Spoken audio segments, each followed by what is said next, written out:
अस्सलामु अलैकुम वरहमतुल्लाहि वबरकातुह। मैं हूँ नकीब सैदाई, आपका मेरे YouTube चैनल में इस्तकबाल है, खुशामदीद है। मोहतरम नाजरीन, फिर से मैं एक नई वीडियो के साथ आपके रूबरू हाजिर हुआ हूँ। मोहतरम नाजरीन, मुहर्रमुल हराम का महीना चल रहा है और ये महीना बहुत ही बाबरकत महीना और बहुत ही अफजल महीना है।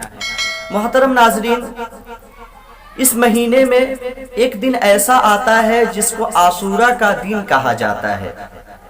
आशूरा का दिन किस दिन को कहते हैं? 10वीं मुहर्रम को आशूरा का दिन कहते हैं। मोहतरम नाजरीन, इस दिन की बड़ी फजीलत है और ये दिन बहुत फजीलत का हामिल है। ये आशूरा का दिन जो 10वीं मुहर्रम को आता है, 10वीं मुहर्रम को आशूरा का दिन कहा जाता है और ये दिन बहुत फजीलत का हामिल है और बहुत अफजल दिन है। मोहतरम नाजरीन, इस दिन मुसलमान इन दिनों में बहुत सारे गुनाहों के काम में मुलव्विस होते हैं और बहुत सारे रसूमात में मुलव्विस होते हैं जो शरीयत के एतबार से नाजायज़ है और जिसको करना हराम है। जैसे ताजिया बनाना, ढोल ताशे बजाना, जुलूस निकालना, लाठी खेलना वगैरह वगैरह बहुत सारी चीज़ें इसमें आती है जो रसूमात हैं। मोहतरम नाजरीन, आज मैं आपको बताऊंगा कि मुसलमान आशूरे के दिन क्या करे, मुसलमान आशूरे के दिन कौन सा अमल करे और क्या अमल करने का हुक्म है। सबसे पहला काम यह है कि मुसलमान आशूरे के दिन रोजा रखे। इस रोजे की अहादीस में बहुत सारी फजीलत आई है। आशूरा के दिन रोजा रखना बहुत अफजल है। या तो 9वीं मुहर्रम को रोजा रखे और 10वीं मुहर्रम को रोजा रखे। 2 रोजा रखना है, यानी आशूरे का रोजा 2 रोजा रखना है। या तो हमें पीछे से मिलाना है या तो एक आगे से मिलाना है। यानी 10वीं मुहर्रम आशूरा का दिन है तो हम 9वीं मुहर्रम से रोजा रखेंगे, 9-10 रोजा रखेंगे या 10-11 रोजा रखेंगे। 2 ही रोजा रखना है। मोहतरम नाजरीन, इस रोजे की बहुत सारी फजीलत है। एक फजीलत यह है कि ये रोजा रखने से 1 साल के रोजा रखने का सवाब मिलता है, यानी साल भर के रोजा रखने का सवाब मिलता है और 1 साल का गुनाह माफ कर दिया जाता है। ये रोजे की इतनी फजीलत है। हदीस मुबारका में मुख्तलिफ रवायतें हैं, जिसमें से एक रवायत यह है कि रोजे के बाद नफली रोजा में कौन सा रोजा सबसे ज्यादा अफजल है।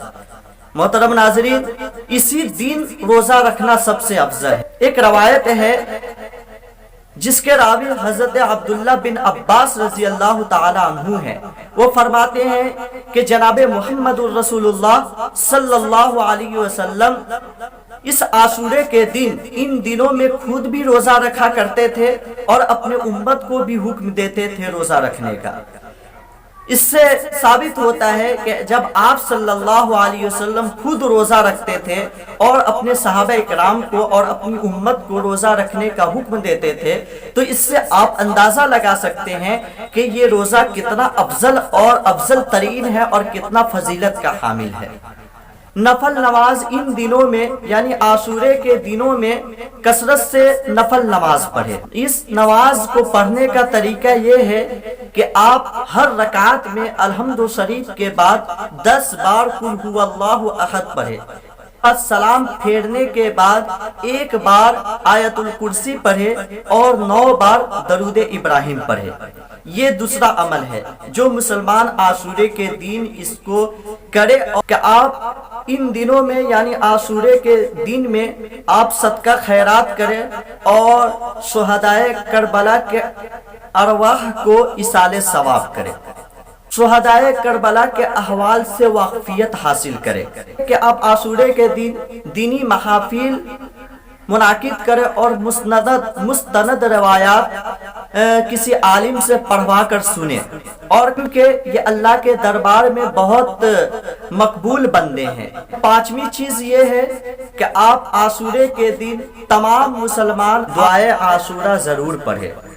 کیونکہ حضرت حسین رضی اللہ تعالی عنہ کے صاحب زادے امام زین العابدین رضی اللہ تعالی عنہ فرماتے ہیں کہ جو آدمی عاشورے کے دن عاشورے دعائے عاشورہ پڑھے گا ان کو 1 سال تک موت نہیں آئے گی. اگر موت آئے گی تو پھر اسے اس دعا کو پڑھنے کی توفیق نہیں ہوگی. کسی عالم سے پڑھوا کر سنے یا کسی کتاب سے پڑھے تو آپ جس طریقے سے یہ دعا کو پڑھنا چاہے پڑھ سکتے ہیں. محترم ناظرین، اسی ویڈیو کے ساتھ ساتھ میں رخصت ہوتا ہوں اور جانے سے پہلے میں یہ کہنا چاہتا ہوں کہ اس طریقے کی ویڈیو دیکھنے کے لیے اور اسلامی معلومات حاصل کرنے کے لیے میری ویڈیو کو لائک اور شیئر ضرور کریں اور میرے چینل کو سبسکرائب کرنا نہ بھولیں. السلام علیکم ورحمۃ اللہ وبرکاتہ.